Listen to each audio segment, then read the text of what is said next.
Hello, this is Marilyn Foster with the book club at West Metro Church of God, and this is day 102, Acts 13.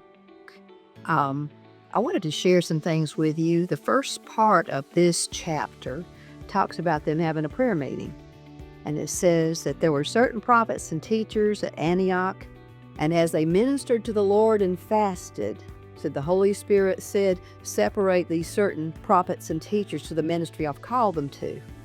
The point I wanted to make with this is that if we really want God to speak to us, if we really want to know His will, we've got to spend some time in His presence.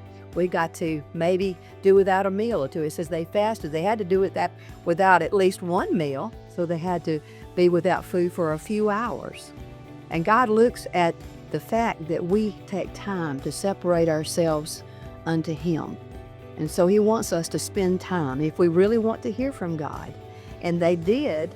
And so I think it was several hours. It had to be, because it said they ministered to the Lord and fasted. It says the Holy Spirit says, separate Barnabas and Saul, which was Paul, for the work I've called them to. And in verse 3 it says, and having fasted and prayed, the people there laid hands on them and prayed for them and sent them out. And so it's very important. That's the main focus of what I'm sharing with you today.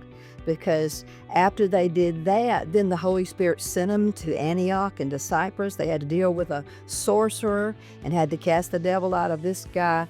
And then they came to the very end of the chapter, and they said, they were talking about David, and he said, and he had served his generation by the will of God.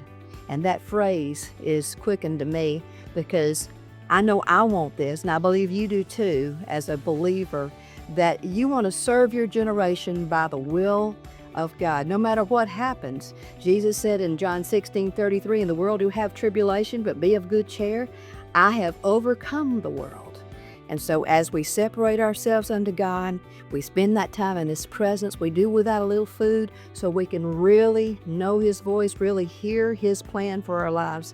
I believe that we will all be known that we have served our God in our generation. So I hope this has blessed your heart today. And I pray that you will like and share this message, and have a great day.